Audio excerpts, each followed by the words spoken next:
Cancer, welcome to Mr. Queen PH. Titingnan natin kung anong energies coming to you in the next 7 days from the time na mapanood nyo yung reading na to.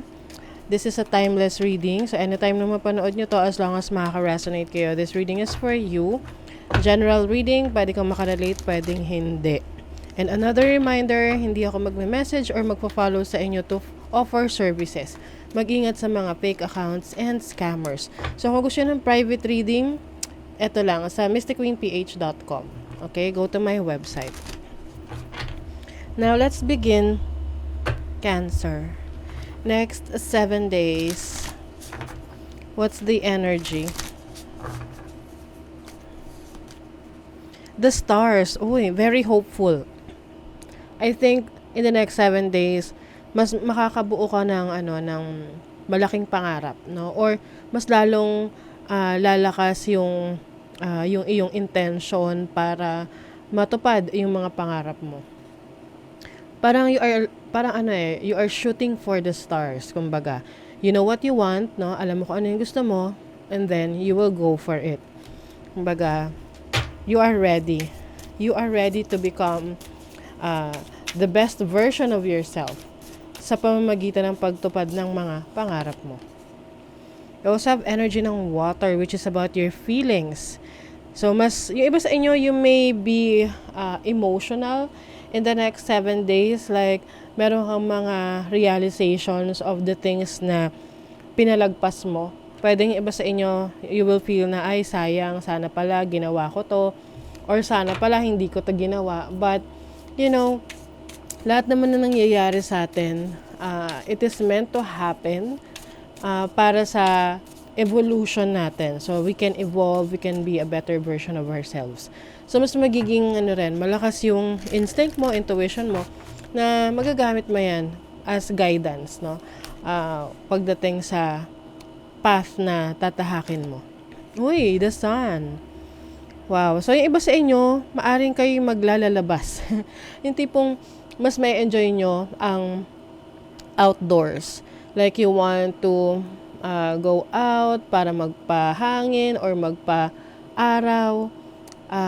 This is also about confidence. So, mas magiging confident ka sa mga bagay na gusto mong i-pursue. This is also being center of attention. So, iba sa inyo, maaring kayo magiging mare-recognize sa field ninyo, sa community ninyo, sa kung anumang community na kinabibilangan ninyo. Or kung sa work ninyo, maaring mas nakikita nila na kayo ay nag-shine. Ayan, you are shining. And also, kung ikaw ay nasa online community, like meron kang, you are a content creator, social media, ayan. So, you will also get a lot of attention. Pwedeng meron kang mga videos na magbo-viral kung content creator ka. Or just simply being confident in front of a lot of people. Yan. Let's see what else. Overall energy, the Four of Swords. So, this is recovery. Some of you, you've been through a lot, no? Yung iba, may mga challenges kayong pinagdaanan.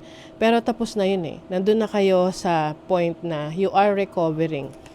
Meron ka ng mga learnings at yung learnings na yun, yun yung nag-guide sa'yo towards your future. Na alam mo na kung ano yung hindi makakabuti sa'yo, alam mo na kung ano yung makakabuti sa'yo. Now, your challenge is the King of Wands. Ayan, leadership role. Ang challenge sa'yo is kung paano mo mas mapapalakas yung iyong loob, yung iyong tiwala sa sarili mo kasi marami kang kayang gawin. You are someone who can lead. Kasi ang mga Cancerians, cardinal signs. So, leader talaga yan. So, for you, maaring meron kayong i-assume na leadership role. Minsan, niisip natin na, deserve ko ba yun? Oo, deserve mo. Okay? Deserve mo yon because you are great. You are someone na capable of doing that. And I also notice may mga crown dito. So, this is about recognition or meron kang certain achievement in the next 7 days para sa mga goals mo. Kasi iba-iba naman tayo ng goals sa buhay, mga gustong ma-achieve, marating, 'di ba? Now, your opportunity, wow, the Three of Cups, which is about friendships.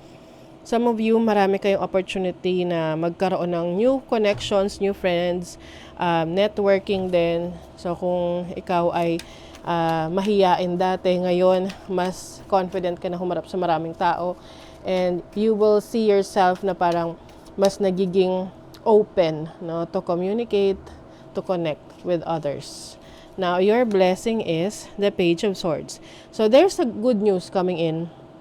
Pwedeng ito yung hinihintay mong update or message galing it's either sa school, sa work, or sa ina-applyan mo.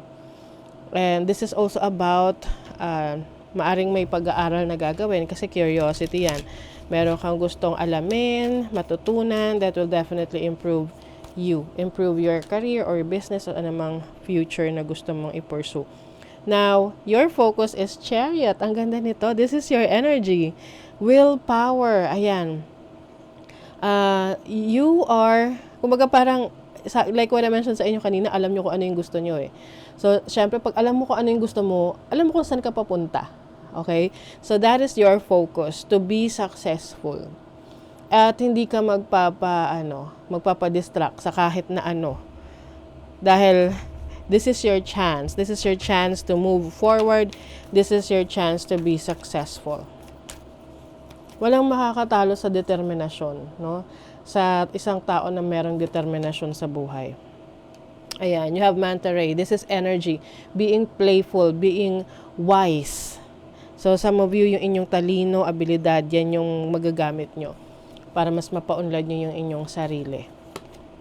You also have Waterfall. This is letting go. Anything that is no longer serving you, let go mo na. Kasi ngayon, you are transforming. Merong transformation na nangyayari. And you are ready to embrace new opportunities. Okay? Let's see what else. And then you have Pegasus. Pegasus is about freedom, kalayaan. So kung dati feeling mo stuck ka, feeling mo limited ka, in the next 7 days, you will experience na parang, oy, I can do things, I can try these things. So, meron kang infinite potential. Kaya, yung determination mo, yan yung magdadala sa'yo sa iyong destiny. Ano man yung gusto mong ma-achieve sa buhay. Uy, may pa-surprise in the next 7 days. Release your expectations and be open to surprise. Di ba? Maging open ka raw sa surprise para hindi ka anong tawag na to? Di ba pag nag-expect tayo, hindi tayo nasusurprise. So, tanggalin mo yung expectation na yun para ma-surprise ka. And then, self-worth. Why settle for crumbs when you deserve a whole meal? So, ibig sabihin nito, you will not settle for anything less than what you deserve. Sa'yo, hindi pwede yung tira-tira lang kasi deserve mo yung whole meal. Because you know your worth. Diba?